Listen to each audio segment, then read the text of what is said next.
Chapter 7.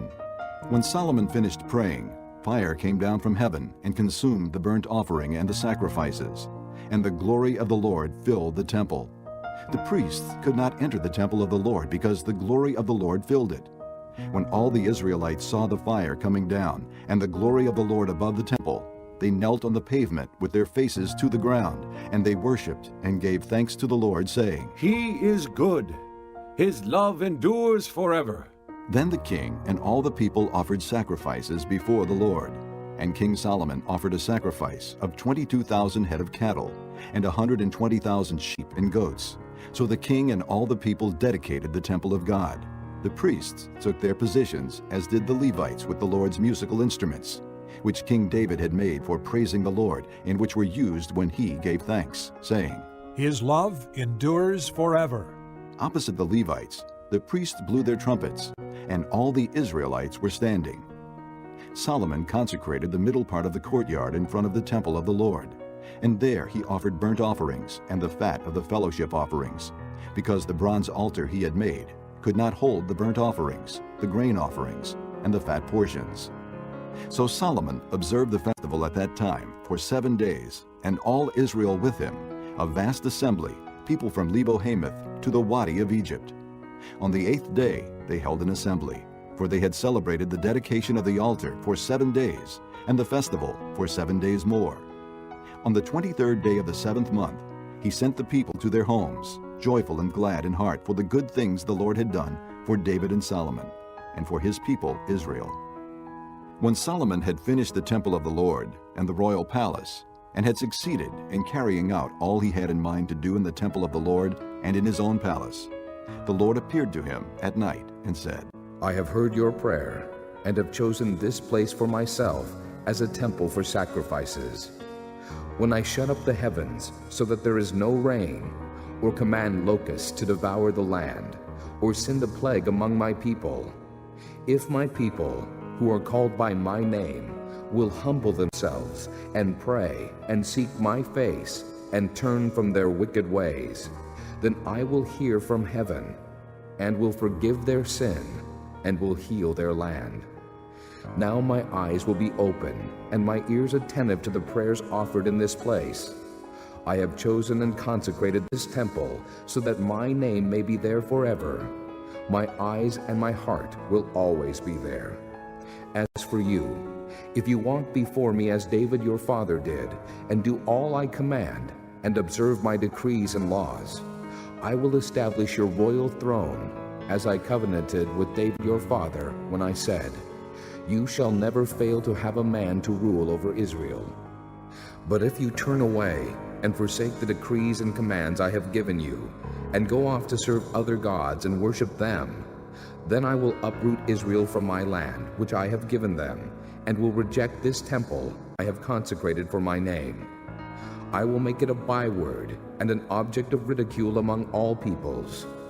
And though this temple is now so imposing, all who pass by will be appalled and say, Why has the Lord done such a thing to this land and to this temple? People will answer, Because they have forsaken the Lord, the God of their fathers, who brought them out of Egypt, and have embraced other gods, worshiping and serving them. That is why he brought all this disaster on them. Chapter 8. At the end of 20 years, during which Solomon built the temple of the Lord and his own palace, Solomon rebuilt the villages that Hiram had given him, and settled Israelites in them. Solomon then went to Hamath Zobah and captured it. He also built up Tadmor in the desert, and all the store cities he had built in Hamath. He rebuilt Upper Beth-horon and Lower Beth-horon as fortified cities, with walls and with gates and bars, as well as Baalath and all his store cities, and all the cities for his chariots and for his horses, whatever he desired to build in Jerusalem, in Lebanon, and throughout all the territory he ruled. All the people left from the Hittites, Amorites, Perizzites, Hivites, and Jebusites, these people were not Israelites, that is, their descendants remaining in the land, whom the Israelites had not destroyed, these Solomon conscripted for his slave labor force, as it is to this day. But Solomon did not make slaves of the Israelites for his work. They were his fighting men, commanders of his captains, and commanders of his chariots and charioteers. There were also King Solomon's chief officials, 250 officials supervising the men. Solomon brought Pharaoh's daughter up from the city of David to the palace he had built for her, for he said, My wife must not live in the palace of David king of Israel, because the places the ark of the Lord has entered are holy. On the altar of the Lord that he had built in front of the portico, Solomon sacrificed burnt offerings to the Lord, according to the daily requirement for offerings commanded by Moses for Sabbaths, new moons, and the 3 annual feasts, the Feast of Unleavened Bread, the Feast of Weeks, and the Feast of Tabernacles. In keeping with the ordinance of his father David, he appointed the divisions of the priests for their duties, and the Levites to lead the praise and to assist the priests according to each day's requirement. He also appointed the gatekeepers by divisions for the various gates, because this was what David the man of God had ordered. They did not deviate from the king's commands to the priests or to the Levites in any matter, including that of the treasuries. All Solomon's work was carried out, from the day the foundation of the temple of the Lord was laid until its completion. So the temple of the Lord was finished. Then Solomon went to Ezion-Geber and Elath on the coast of Edom. And Hiram sent him ships commanded by his own officers, men who knew the sea. These, with Solomon's men, sailed to Ophir and brought back 450 talents of gold, which they delivered to King Solomon. Chapter 9. When the Queen of Sheba heard of Solomon's fame, she came to Jerusalem to test him with hard questions. Arriving with a very great caravan, with camels carrying spices, large quantities of gold and precious stones, she came to Solomon and talked with him about all she had on her mind. Solomon answered all her questions. Nothing was too hard for him to explain to her. When the Queen of Sheba saw the wisdom of Solomon, as well as the palace he had built, the food on his table, the seating of his officials, the attending servants in their robes, the cupbearers in their robes, and the burnt offerings he made at the temple of the Lord, she was overwhelmed. She said to the king, The report I heard in my own country about your achievements and your wisdom is true. But I did not believe what they said until I came and saw with my own eyes. Indeed, not even half the greatness of your wisdom was told me. You have far exceeded the report I heard. How happy your men must be! How happy your officials, who continually stand before you and hear your wisdom. Praise be to the Lord your God, who has delighted in you and placed you on his throne as king to rule for the Lord your God. Because of the love of your God for Israel and his desire to uphold them forever, he has made you king over them, to maintain justice and righteousness. Then she gave the king 120 talents of gold, large quantities of spices and precious stones. There had never been such spices as those the Queen of Sheba gave to King Solomon. The men of Hiram and the men of Solomon brought gold from Ophir. They also brought algum wood and precious stones. The king used the algum wood to make steps for the temple of the Lord and for the royal palace, and to make harps and lyres for the musicians. Nothing like them had ever been seen in Judah. King Solomon gave the Queen of Sheba all she desired and asked for. He gave her more than she had brought to him. Then she left and returned with her retinue to her own country. The weight of the gold that Solomon received yearly was 666 talents, not including the revenues brought in by merchants and traders. Also all the kings of Arabia and the governors of the land brought gold and silver to Solomon. King Solomon made 200 large shields of hammered gold. 600 bekas of hammered gold went into each shield. He also made 300 small shields of hammered gold, with 300 bekas of gold in each shield. The king put them in the palace of the forest of Lebanon.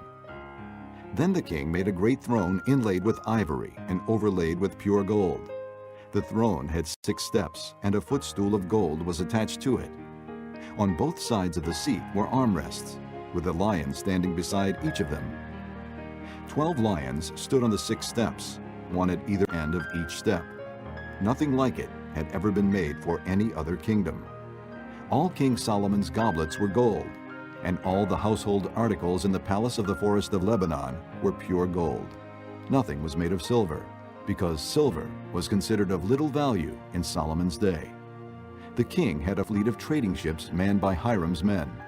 Once every 3 years it returned, carrying gold, silver, and ivory, and apes and baboons. King Solomon was greater in riches and wisdom than all the other kings of the earth. All the kings of the earth sought audience with Solomon to hear the wisdom God had put in his heart. Year after year, everyone who came brought a gift: articles of silver and gold, and robes, weapons, and spices, and horses and mules. Solomon had 4,000 stalls for horses and chariots, and 12,000 horses, which he kept in the chariot cities, and also with him in Jerusalem. He ruled over all the kings from the river to the land of the Philistines, as far as the border of Egypt. The king made silver as common in Jerusalem as stones, and cedar as plentiful as sycamore fig trees in the foothills. Solomon's horses were imported from Egypt and from all other countries. As for the other events of Solomon's reign, from beginning to end, are they not written in the records of Nathan the prophet, in the prophecy of Ahijah the Shilonite, and in the visions of Iddo the seer concerning Jeroboam son of Nebat? Solomon reigned in Jerusalem over all Israel 40 years. Then he rested with his fathers, and was buried in the city of David his father. And Rehoboam his son succeeded him as king.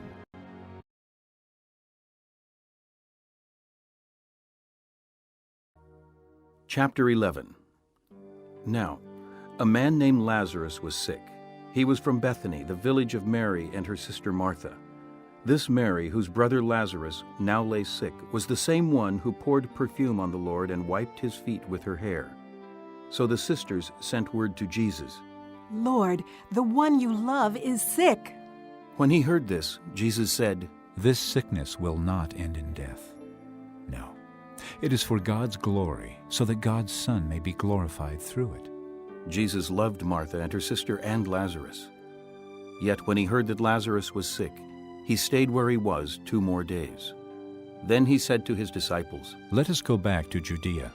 But Rabbi, they said, a short while ago the Jews tried to stone you, and yet you are going back there? Jesus answered, Are there not 12 hours of daylight? A man who walks by day will not stumble, for he sees by this world's light. It is when he walks by night that he stumbles, for he has no light. After he had said this, he went on to tell them, Our friend Lazarus has fallen asleep, but I am going there to wake him up. His disciples replied, Lord, if he sleeps, he will get better. Jesus had been speaking of his death, but his disciples thought he meant natural sleep. So then he told them plainly, Lazarus is dead, and for your sake I am glad I was not there, so that you may believe. But let us go to him. Then Thomas, called Didymus, said to the rest of the disciples, Let us also go, that we may die with him. On his arrival, Jesus found that Lazarus had already been in the tomb for 4 days.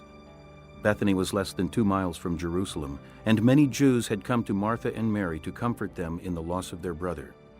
When Martha heard that Jesus was coming, she went out to meet him, but Mary stayed at home. Lord, Martha said to Jesus, if you had been here, my brother would not have died. But I know that even now God will give you whatever you ask. Jesus said to her, Your brother will rise again. Martha answered, I know he will rise again in the resurrection at the last day. Jesus said to her, I am the resurrection and the life. He who believes in me will live, even though he dies. And whoever lives and believes in me will never die. Do you believe this? Yes, Lord. She told him, I believe that you are the Christ, the Son of God, who was to come into the world. And after she had said this, she went back and called her sister Mary aside. The teacher is here, She said. and is asking for you. When Mary heard this, she got up quickly and went to him. Now,